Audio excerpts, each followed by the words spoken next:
to share a few thoughts. I'm in Colorado Springs right now, visiting Titan Robotics, and boy, oh boy, has that been amazing. Some of the stuff that is coming out of here, Colorado Springs and Titan Robotics, and some of the ways that they're pushing additive manufacturing and pellet extrusion and all that are just incredible.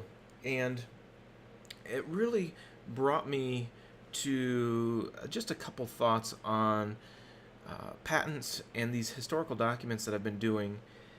After seeing what Clay and Titan Robotics has been doing, they are just pushing ahead, pushing hard. They may be patenting some stuff, but they are so far ahead. They're able to be small and really move to the ever-changing conditions and technologies and materials with their printers, and they're going to be light years ahead of some of these big manufacturers that take their time to get products to market, where Titan Robotics is really able to move. And one of the things that really struck me is how important it is to just move fast with the ideas. And I just think about all the ideas that have gotten tied up because of patent wars, a la the Alps versus Willowwood, where ultimately definitely was money lost, but ultimately the patients lost out because they were without a specific brand of liner. The idea of one company bullying another company and almost putting them out of business because they have more money. I just think about that and what a disservice that is to ultimately the patients in the end, somebody that's innovating and such. So, just on the patent's sake, for instance, this FlexiCage socket. I mean, this was back in the 50s, 60s.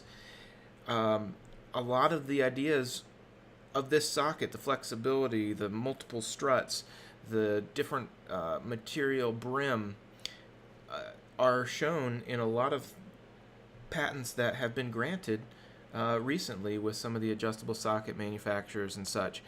Not that they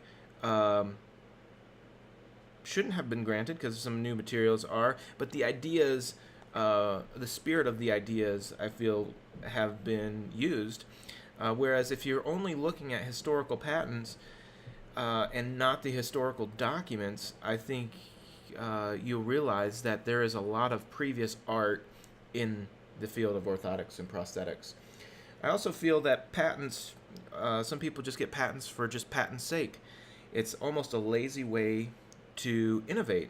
So you may have an idea, you draw it up, and then you just sit on it, or you don't make any progress to bringing it to market. And then if somebody does, then you have to defend it, spend money, that sort of thing, which is fine.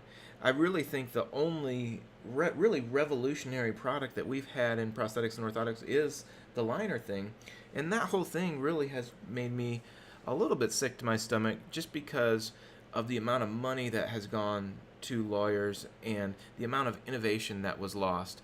I don't really have a dog in the fight as far as Alps versus Willowwood, but we're talking millions and millions of dollars in legal fees, lost revenue, and licensing fees, all that to line lawyers' pockets. And then when you take that into the work in the developing world that many people do, you think about $10 million going to lawyers to try to defend this patent, which was then totally overruled.